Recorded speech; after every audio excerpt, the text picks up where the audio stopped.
ఇంకా కొంతమంది షుగర్ రాగానే నేను అన్నం మానేశాను, గోధుమ అన్నం తింటున్నా, చపాతీలు తింటున్నా, పుల్కాలు తింటున్నా అని గొప్పగా చెప్పుకుంటారు. అవును. అన్నములో ఎంత పిండి పదార్థం ఉన్నదో సమానముగా గోధుమలలో కూడా అంతే ఉన్నది. కనుక పన్ను ఊడగొట్టుకోవడానికి ఏ రాయన్నా బియ్యంతో పాటు గోధుమలకు కూడా అవే అనర్థాలు ఉన్నాయి. కనుక గోధుమలు ఎటువంటి ప్రయోజనం లేదు. మరి ఏం తినమంటారు అంటే చిరుధాన్యాల వల్ల ప్రయోజనం ఉన్నది. రాగి, జొన్న, సజ్జ, కొర్రలు, అరిగెలు, సామెలు, ఊదలు వీటిని పిండి చేసుకుని పుల్కా తినటం వల్ల కానీ, రాగి జొన్న అన్నం వండుకుని రాగి ముద్ద తినటం వల్ల కానీ, లేదు మార్కెట్లో మల్టీగ్రెయిన్ పిండి అని లభిస్తాం. మల్టీగ్రెయిన్ పిండిలో కూడా మీరు గోధుమ పిండి లేకుండా ఉండేది తీసుకోండి. ఆశీర్వాద్ అనే కంపెనీ వాళ్ళు తయారు చేస్తున్నారు. మీరు అడిగి మాకు గోధుమ పిండి లేని మల్టీగ్రెయిన్ పిండి అని తీసుకోండి. లేదు ఓపుకుంటే ఇంట్లోనే మనం అన్నీ కలిపి చేసుకోవచ్చు. కనుక ఎవరైతే చిరుధాన్యాలు తింటారో షుగరు మనల్ని అంటుకోదు, మన శరీరంలో ప్రవేశించదు. షుగర్ ఉన్న వాళ్ళకి చక్కగా నియంత్రణ జరుగుతుంది. షుగర్ ఉన్నంత మాత్రాన ట్యాబ్లెట్లు, ఇన్సులిన్ అవసరము లేదు. చిట్కా వైద్యాలు, గృహ వైద్యాలు పాటించడం ద్వారా షుగర్ని సమర్థవంతంగా నియంత్రించవచ్చు. మెంతి పొడి, ఉదయం ఒక స్పూను మెంతి పొడి, రాత్రి ఒక స్పూను మెంతి పొడి వాడటం వల్ల షుగర్ నియంత్రించబడుతుంది. ట్యాబ్లెట్లు, ఇన్సులిన్ లేకుండా మనము షుగర్ని, డయాబెటీస్ని కంట్రోల్ చేసుకోవచ్చు. ఈ మెంతి గింజలు నానబెట్టి రాత్రిపూట ఉదయాన్నే మెంతి గింజలు నవిలేస్తుంటారు, ఆ నీళ్లు కూడా తాగేస్తుంటారు. ఇవి కాకుండా ఈ మధ్యనే అమెరికాలో పరిశోధనలలో వెల్లడైంది, నేచర్ అనే ఒక అంతర్జాతీయ సైన్స్ పత్రికలో కూడా ఈ వ్యాసం ప్రచురితమైంది. మామూలుగా మనం షుగర్ అనగానే పనస పండు తినకూడదు అంటాం. అవును. షుగర్ ఉన్నవాళ్ళు 6 రకాల పండ్లు తినకూడదు. 1 మామిడి పండు, 2 అరటిపండు, 3 సపోటా, 4 సీతాఫలం, 5 పనసపండు, 6 ఖర్జూర పండు. మరి పనసపండు తినొద్దు అంటున్నారు. పనసపండు పొడి షుగర్ని నియంత్రించే గుణం ఉన్నది. చిట్కా వైద్యం, గృహ వైద్యం. దీన్ని ఎలా చేయాలంటే మనము మామూలుగా ఆకుపచ్చ రంగులో ఉంటుంది పనస, పండిన తర్వాత పసుపు రంగు వస్తుంది. పచ్చిది కాకుండా, పండుది కాకుండా దోర రంగు మధ్యస్థంగా ఉండే పనస పండులో ఆ తొనలను తీసుకుని గింజ తొలగించి ఆ పనస తొనలను చిన్న చిన్న ముక్కలు చేసి ఎండలో మనం ఎలా అయితే మినప వడియాలు, పిండి వడియాలు ఎండబెడతామో వాటిని ఎండబెట్టిన పనస తొనలను పొడి చేసి 3 పూట్ల ఒక్కొక్క పూట 30 గ్రాముల చొప్పున దాన్ని అన్నంలో కలుపుకోవచ్చు, మనం చేసుకునే రొట్టెల్లో కలుపుకోవచ్చు, లేదు నీళ్ళలో కలుపుకొని తాగొచ్చు. రోజుకి 90 గ్రాముల పనస పొడిని వినియోగించడం ద్వారా పూర్తిగా మందులు, ట్యాబ్లెట్లు, ఇన్సులిన్ లేకుండా షుగర్ని నియంత్రించవచ్చని అమెరికాలో వైద్య పరిశోధనల ద్వారా నిరూపణ జరిగింది. ఈ ఓపిక లేదు, మాకెక్కడ పనసపండు ఎక్కడ దొరకాలా, అవన్నీ చెయ్యాలి, ఎండబెట్టడానికి మేము నగరంలో ఉంటున్నాం, మాకు టైం లేదనుకునేవాళ్ళు అమెజాన్లో జాక్ ఫ్రూట్ పౌడర్ 365 అనే దాన్ని ఆర్డర్ పెడితే మన ఇంటికి వచ్చేస్తుంది. దాన్ని వినియోగించడం ద్వారా షుగర్ పేషెంట్లకి ఎంతగానో మేలు జరుగుతుంది. ఈ పనస పొడి వాడటం వల్ల బరువు కూడా తగ్గే గుణం ఉంటుంది. మెంతి పొడి వినియోగం వల్ల కూడా బరువు తగ్గుతారు. వావ్, చాలా చక్కటి చిట్కా చెప్పారు. మామూలుగా షుగర్ ఉన్న వాళ్ళకి ఇదే బాధ పాపం, రోజు అప్పుడప్పుడు ఇన్సులిన్ ఇంజెక్షన్స్ చేసుకోవాలి, లేదంటే టాబ్లెట్స్ తినాలి, ఎంతో బాధపడుతూ ఉంటారు. మీరు ఇప్పుడు చెప్పిన ఈ జాక్ ఫ్రూట్ పౌడర్ అనేది ఎంతగానో ఉపయోగపడుతుందండి. చాలా మంచి చిట్కా చెప్పారు. అయితే ఇంకొక ఇది ఏంటంటే, మామూలుగా బాగా బరువుగా ఉన్న వాళ్ళు రెగ్యులర్గా మల్టీవిటమిన్ డెఫిషియన్సీ ఉందేమో, అందుకే మేము బరువు పెరుగుతున్నామేమో అని రెగ్యులర్గా డాక్టర్ని సంప్రదించకుండా ఈ మల్టీవిటమిన్స్ అలాంటివి తీసుకుంటూ ఉంటారు. అలా కాకపోతే డైటింగ్ చేస్తూ ఉంటారు. డైటింగ్ చేస్తూ ఏదో ఒక సప్లిమెంట్ జ్యూస్ తాగుతూ ఉంటారు. అలా తాగితే వాళ్ళకి విటమిన్ డెఫిషియన్సీ రాకుండా ఉంటుందా? సన్నగా అవుతూ. అంటే విటమిన్లు, ఖనిజ లవణాలు కనీస ప్రమాణం ప్రతిరోజు వెళ్ళాలి. మనకు మందుల షాపుకి వెళ్ళి మల్టీవిటమిన్ ట్యాబ్లెట్లు, కాల్షియం ట్యాబ్లెట్లు కొనవలసిన అవసరం లేదు. ఇవి మనకి ఎలా లభిస్తాయి? పాలల్లో కాల్షియం ఉంది, ఆకుకూరల్లో కాల్షియం ఉంది, రాగిలో కాల్షియం ఉంది, నువ్వుల్లో కాల్షియం ఉంది, మనం తినే బ్రాయిలర్ చికెన్లో కాల్షియం ఉంది, చేపల్లో కాల్షియం ఉంది.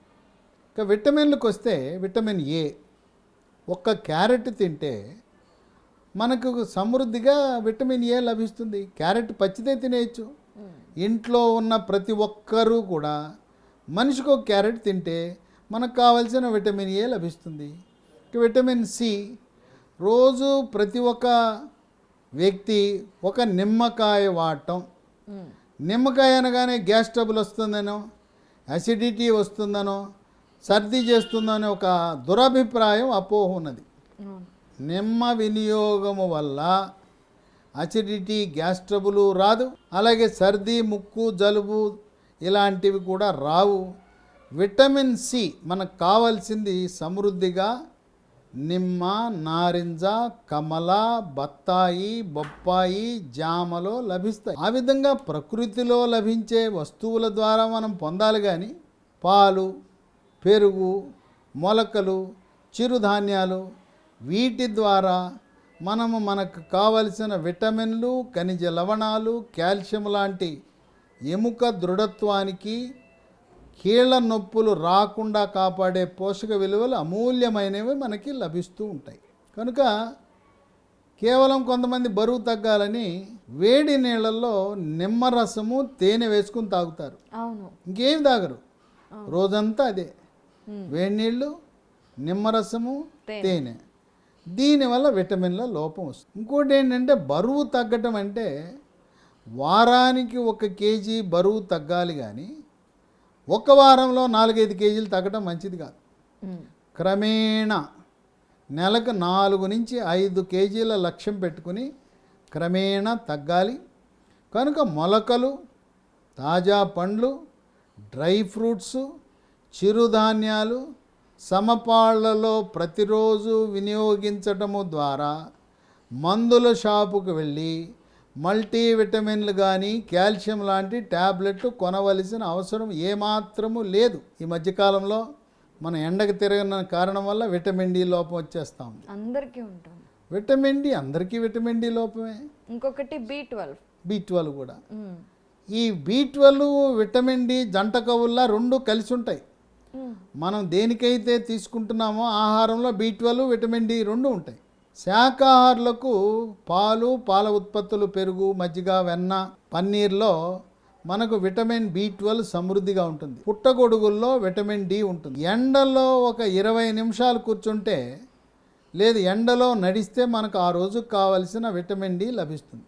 మాంసాహారులకు కోడిగుడ్లు, చేపలు, బాయిలర్ చికెను, రొయ్యలు, మటన్ అన్నిట్లలో కూడా విటమిన్ డి వారికి లభిస్తుంది. ఈ మధ్యకాలంలో విటమిన్ B12 లోపం వల్ల అరిచేతులు, అరికాళ్ళు మంటలు, తిమ్మిర్లు, ఒంటి మీద గండ్రు చీమలు పాకినట్టుగా ఉండటం, స్పర్శను కోల్పోవటం, ఈ సమస్యలన్నీ కూడా B12. ఈ మధ్యకాలంలో అధికంగా విటమిన్ల లోపం పిల్లల్లో, పెద్దవాళ్ళ గమనించింది ఏంటంటే B12, విటమిన్ డి. ఇవి మనకు ప్రకృతి ప్రసాదించిన ఆహార పదార్థాలైన మొలకలు, పండ్లు, డ్రై ఫ్రూట్స్, చిరుధాన్యాలు, పాలు, పెరుగు, మజ్జిగ, పన్నీరు, వీటితో పాటు చిక్కుళ్ళు, సోయా చిక్కుళ్ళు, పచ్చి బఠానీలు, రాజ్మా, శనగలు, కందులు, పెసలు, వీటిలలో కూడా సమృద్ధిగా మాంసకృతులతో పాటు విటమిన్లు కూడా లభ్యమవుతాయి. సోయా చిక్కుళ్ళలో మాంసకృతులు అత్యధికంగా ఉంటాయి. కనుక సోయా చిక్కుళ్లను నానబెట్టి మిక్సీలో వేసుకుని సోయా పాలు చేసుకోవచ్చు, సోయా పిండితో రొట్టెలు చేసుకోవచ్చు, సోయాని కూర వండుకోవచ్చు. అలాగే చిక్కుళ్ళు, నాటు చిక్కుళ్ళని ఉంటాయి, లోపల గింజలు ఉంటాయి. ఆ చిక్కుళ్ళలో కూడా మాంసకృతులు, పీచు పదార్థాలు, విటమిన్లు అన్నీ సమృద్ధిగా ఉంటాయి.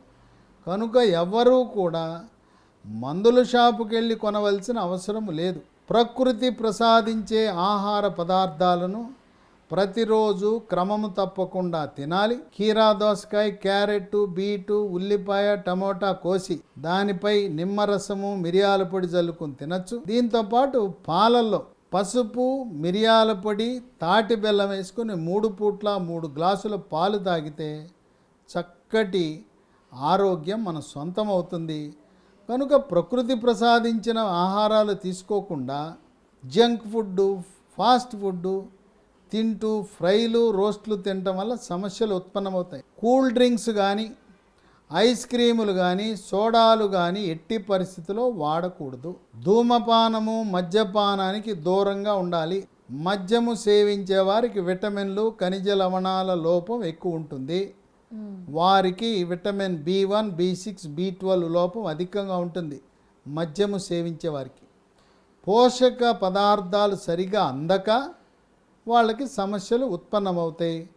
కనుక సంపూర్ణ పౌష్టికాహారము, సమతుల్యమైన ఆహారము, ఫ్రైలు, రోస్ట్లు కాకుండా పచ్చి ఆహారము, ఉడకబెట్టిన కూరగాయలు తినటము ఆరోగ్యానికి మంచిది. డాక్టర్ గారు, మీరు చాలా చక్కటి ఇన్ఫర్మేషన్, చాలా క్లియర్గా ప్రతిరోజు అసలు వెజిటేబుల్స్ ఎలా తినాలి ప్రతిదీ ఇన్ఫర్మేషన్ ఇచ్చారు. అయితే లాస్ట్గా ఒక చిన్న చిట్కా ఇవ్వండి. ఇంట్లోనే మీరు చెప్పినవన్నీ పాటిస్తూ వెయిట్ లాస్ అవ్వడానికి. ఇందాక డయాబెటీస్ వాళ్ళకి పనస పండు పొడి అన్నారు.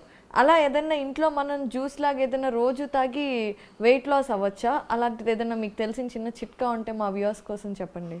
అంటే మనం బరువు తగ్గాలంటే గోరువెచ్చని నీళ్లు, నిద్ర లేవగానే 1 లీటరు గోరువెచ్చని నీళ్లు, తదుపరి యోగా, ప్రాణాయామము, ధ్యానము, వ్యాయామం, తదుపరి మరొక లీటరు. ఈ గోరువెచ్చని నీళ్లలో కొద్దిగా నిమ్మరసము, తేనె కలుపుకొని తాగటం.